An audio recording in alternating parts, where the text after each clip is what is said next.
What's up, guys? Welcome to the Patreon critique, paint over, and feedback video. So all my Patreon will get a chance to enter their drawing or painting or whatever, and I'll give them a critique once every 2 weeks, or sometimes twice. This one is a pretty quick one, to about 20 minutes.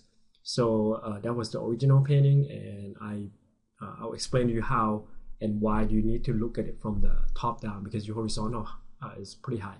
And then next week, we'll talk about this one. It's basically an overbatching, but I fixed the lighting. That's pretty much. So that will be next week. But this week, we'll talk about this one here. Also, if you're on my Patreon, you will get, this one is level 4. You get this tutorial, that tutorial, and this tutorial is level 5. I think it's level 3, 4, 5. You'll probably get more. And this one will probably be included in either level 3 or level 4, and there'll be a couple more since it's holiday season. And this one is from live stream. If you missed a live stream on Friday, yesterday, you've probably seen all this, but I add a little bit more. I'm probably going to work on this a little bit more before I release it on Patreon. Anyways, let's get started. Alright, here's one of the posts from the artist, and when I recorded this, I forgot to click on the microphone, so I have to re-record the voice here. It doesn't take that long. It's probably about 19, 20 minutes. So in here, use what you have to fix here when you're the value is inconsistent. The further away the value, closer to the horizontal line, it has to be lighter as it goes further out, no matter if it's a night or day. And if it gets closer to horizontal line, you have a high horizontal line. It's going to get darker as it goes up, and it's going to get darker as it comes toward us. And when it get closer to the horizontal line, most of the time, with some exception, but most of the time, 90% of the time, it's going to be lighter on the horizontal line. And also the depth of it, like the change of scale, you have to, if your horizontal line is high, you're going to have to see this guy from the top. Because if you draw that perspective line down, you're going to see the object from the top down, right? If your horizontal line is low, then you're going to see from the bottom up. So if your horizontal line is high, you're going to see it from the up angle, so you're going to look down at him a little bit. So that's the, and also the scale that you have from the size of him, it changed too quick. It's because he's like really big, and then when it go further out, it's the road kind of abruptly change. Even though it's a hill down, you're on the hill and then it might be the cliff, but the road's supposed to continue, right? So it's probably not really a cliff. So I would assume that road is connected and it's supposed to be a little more gradually changed. So now I probably will have to change the scale and a little bit of the angle, and then a bunch of landscape. So as you can see, closer to the horizontal line, I make the sky lighter. Because the reason it's lighter because the light will reflect to the moon, and then the moon reflect to the ground bouncing up, so it catches the light. And in the sky, they basically space, so you don't see anything light. Unless you have some cloud, then the cloud might be brighter when the light bounce up. So there's a brighter line on the horizontal line. I make a selection so it doesn't paint over any other thing. So now I'm just trying to make a little bit of maybe some particle or softer brush area. Now I'm gonna get rid of the tree for now, and I'll add it in later. And we're gonna talk about that tree later. So if you want to add one tree, you probably want to add more, but I'll probably not going to have a lot. I'm not going to have a lot of time to fix and add the whole jungle in there. But I can just tell you what to fix in here and what could be done. And your green, everything in here is way too saturated. So the green has, if it's further away onto the blue, it has to mix with the blue on the light blue a little bit. So it's going to be green toward the blue. So on that part, so the blue light will take over that light that touched the green grass. So the field will be a little more blue. And as it gets closer to it, it might get a little more green. And also when you have a lot of cool value that are saturated, your warm doesn't have to be that saturated. Your warm value can be desaturated because it's going to counterbalance each other, and it's going to push it to the warmer to the warmer color anyway. If you have a cooler color, which is blue and green and purple, or yeah, if that's dominate. When you have like gray that a little bit warm, then it's going to push it to warm. So now I'm just going to create a hue, and you can see I'm adding, since the moon is on the right side of the screen, it's going to be lighter on that right side. And if the hue is facing, if the hue the plane of the hue is facing the right side, it's going to be lighter, and the darker side will be the hue that slope down the opposite side from the light.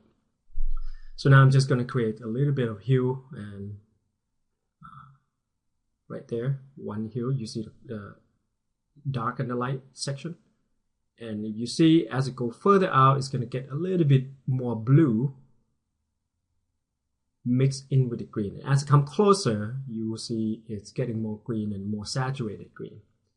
And that's a midsection, or the bottom of the hill, of the both hill. That will be where I would kind of get the walking path, or the road, or the what do you call, yeah, some kind of a road or way or path. And you see there's a one hill, two hills. Maybe there's a big field, right? So big hill there. Yeah, this one doesn't take that long to fix. A lot of time when you do environment, what you have to be most like what you have to pay more attention on is the shape and the value, and value often dictate the perception of depth. So when you create depth of field, the closer the object, the darker it will get, the more saturated it will be. Or if the light also have a strong light in the front, then it will be more contrast basically. So the darker part mean like shadow, but in general it will get darker. So now I'm going to make this hill that you have to come up top. It's kind of maybe it's not really a cliff. It's a hill that kind of have a section that cut, and you can walk forward. It's not really connect. You can't see the connection path, but the connection path is kind of like sloping down, and is blocking our point of view. So now darker value, and I'm trying to make a transition here. Can make it a little bit lighter on the further away one, mixing up with the green pasture that's over there, and then some hue over here. So it's going to continue to be like some hue. So you can see the light and the dark green, they're creating not only depth from the front to the back, but the light and the dark green in the back itself that have different value, also creating the form of the hill, like the one that hit the light, create a form that's sloping up, and on when it gets to the top, you get to see the darker green on the left side, and then that's when the form starting to slope down because it didn't get hit by a lot of light. And then same thing happening over here, except it's more saturated and it's darker, so you get a little bit of a bigger hue and bigger, more saturated and darker green over here, right? So now we are using basically color and value to manipulate your perception. So that's what painting is. We're just using color, lighting, and to evoke or to manipulate your point of view, to manipulate your perception, to make you think it is look further out. But actually, this is just a 2D plane, or basically this is just a 2D plane on the monitor or on the computer. But the principle or the foundation of painting is basically the same. Just when you see the dark object, look closer, more saturated, closer, further away, less saturated, or if the sky have a different color, it will get into that color of the sky. This one's more saturated because it's getting to be more blue, mixing in with the green, and it's got to be more gray. So now I'm just gonna add the road. I have to pick the right color. I have to desaturate the color of dirt that you use, because the one that you use is pretty saturated and pretty dark. So I'm lightening up a little bit, moving saturation into the lower end of the saturation because you don't need that much saturation. And plus on the further away, again, lighter. And even if I have that less saturation, it still look pretty yellow. So I have to tone that down by erasing that a little bit. So it's mixing with the green and blue. Otherwise, because you're not going to be able to see the path that clear when it's that far away. Everything is just going to be a blur. Have you ever tried to look at the landscape that far away? It's just going to be a blur.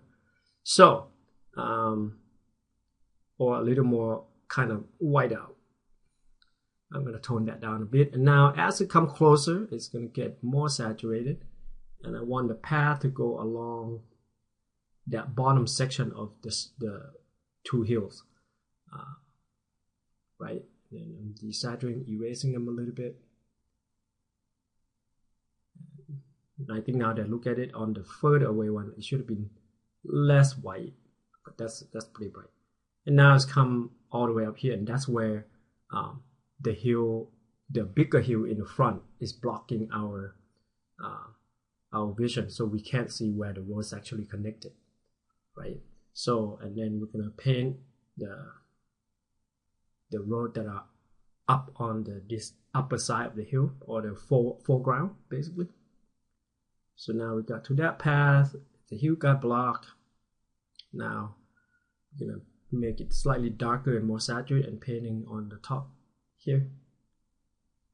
It's a little yellow. And it's not even that saturated. Like I said, when you have a lot of cool, the warm will be present really quick. And here, dark. And the reason it's get lighter as it go further away because of like if you ever seen in the full moon sky, it's not really totally, you're not in pitch black. You can still see on the path that are far away. If you ever stand in the long a big huge field, you will still be able to see quite a bit because of the moon. But on the night that has no moon, it will probably be a lot darker than it's actually is in here. So now it's come to closer. The dirt will get darker, more saturated. You look at the saturation at this point. Before it was like 30 or 40. Now it's like 70 to 80. So closer, more saturated, darker. And saturation in color often gives it a darker value for the actual color. Alright, so now you can see a transition from light to dark, and then going down the hill, and then the road will connect it down there. And it's probably not that big of a distance, so it's gonna be so the road will be that are cut off gonna be like on the same distance. And because of the perspective, the one that you have here is kind of bigger, and it looks like too far out. The hill look too high, and according to the perspective, if you draw the grid, the distance doesn't make sense. Like if you cover the distance, you measure the distance, it's probably about maybe not even a mile. So it shouldn't be that. It shouldn't change that much from the scale. So now I'm gonna add a little bit uphill in the far back. Cover that up on the left side. So we're almost done. We're just gonna have to add the figure and the dude. So that is pretty saturated. It's like 91. You don't need it that much.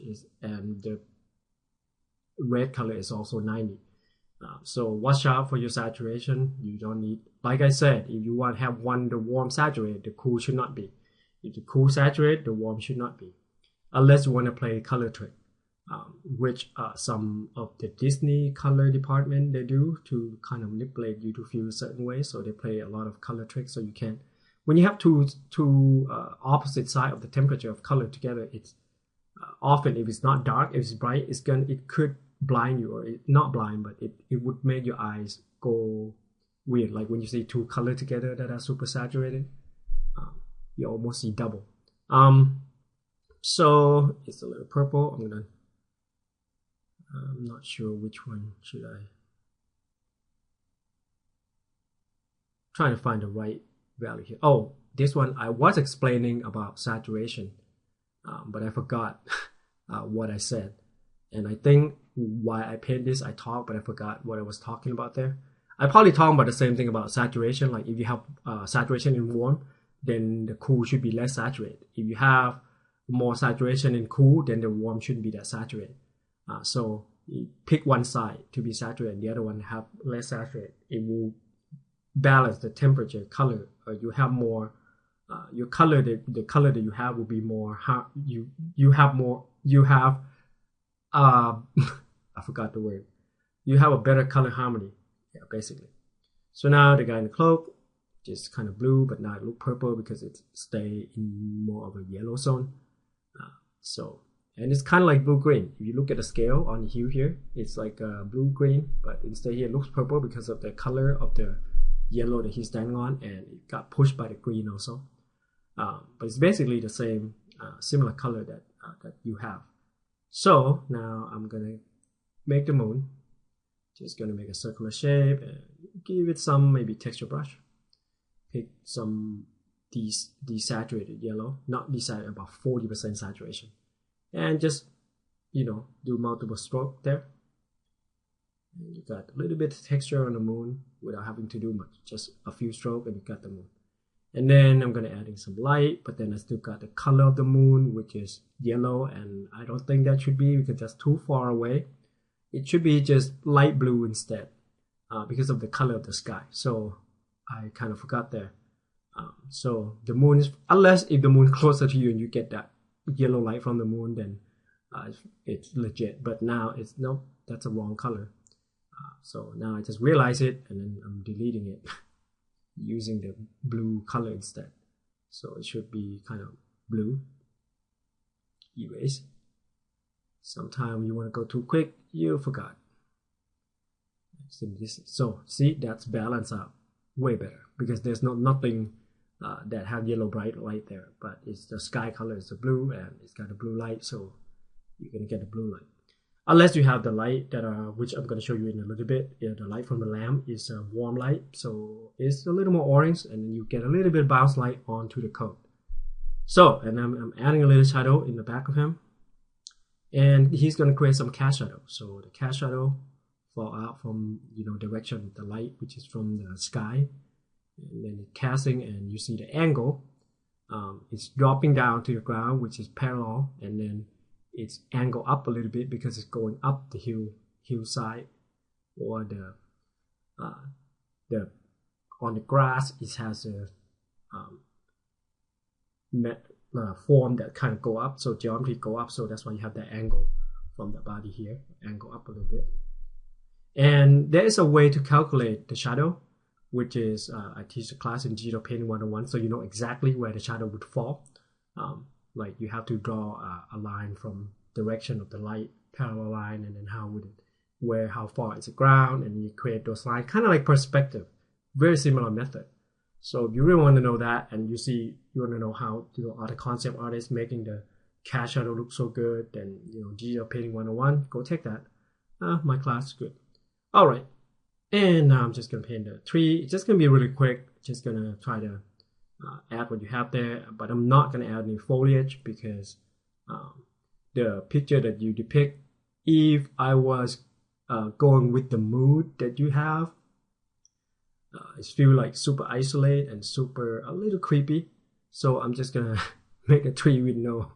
Doesn't mean that you're creepy. It just the picture is creepy. Because it's night, he's standing by himself, guy in a cloak.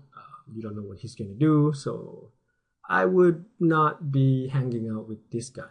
So I would he's a little scary, right? Who would like stand in the moon by himself where there's nothing at all, no animals, no bushes. So again, like if you were to redo this image and if you have more time, excuse me, other than fixing all this, I would add more shrubs, more bushes, so I add a little bit of shrubs on the bottom of this tree around the roots area, because usually there are something going there, or maybe there's some dirt. And I'm going to change some of the branch because they are look too symmetry. Sometimes most of the time I notice, like if I'm painting in landscape without thinking a lot of things, and I don't do a lot of landscape sometimes, do less than character. But if I just don't think about it as much, I tend to make the stuff a little more symmetry. without knowing it, and that's just the nature of human. So you have to always force yourself when you're trying to paint landscape or anything in nature which is a little more organic. You have to make them look asymmetry, because symmetry, maybe on the human side, you make a character, you probably want to make them symmetry because that's how we look at things. Anything symmetry is good. But when you look at nature, a lot of nature, things in nature are not totally symmetry, except something that are, I think symmetry is part of sexual, like flowers are symmetry, and something that have like sexual purpose, they are symmetry. But other than that, none of the things in nature are symmetry. I'm just I just made that up. Totally, it's probably might not be true, but I'm just from observing. So now I add a little bit of lamp.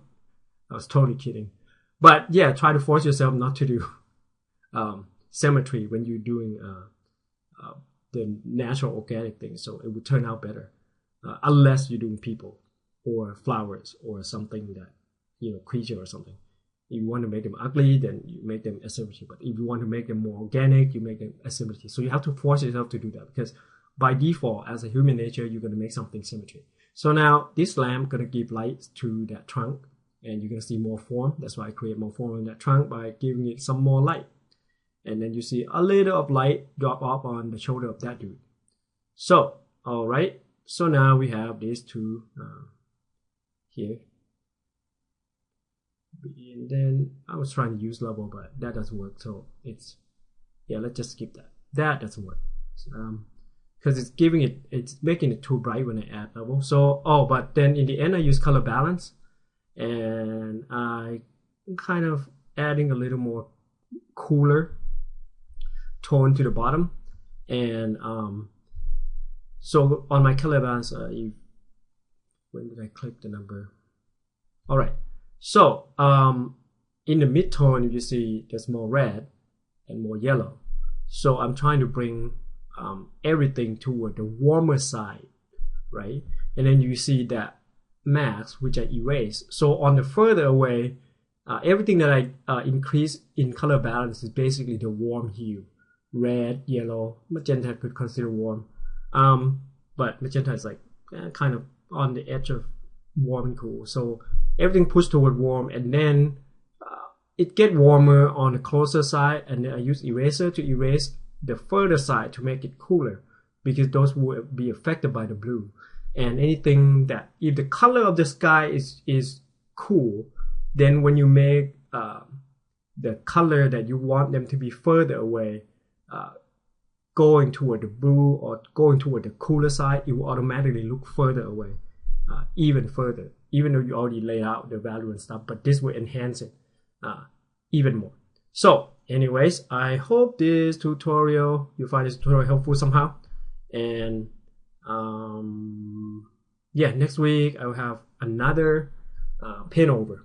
So, and this is, you see my cursor moving around. I was probably talking about the same thing that I was talking earlier just now. All right, guys. Well, that's I was talking about something afterward also, but that one I record the voice, so stay tuned.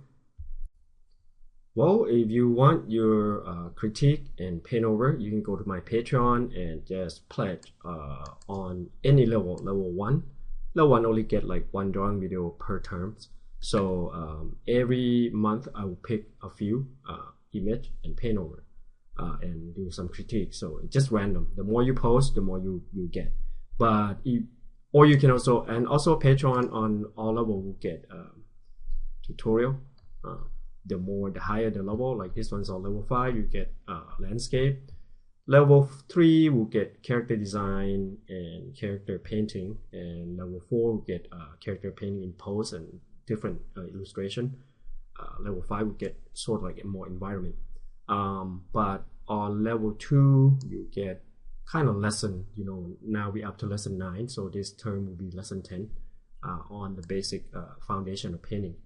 And you can also take my class, either Digital Painting 101 or Portrait 101. Character design is coming up, and or you can take 101. This is a group class, Portrait and Digital Painting. The group class, we have about like 5 people usually, and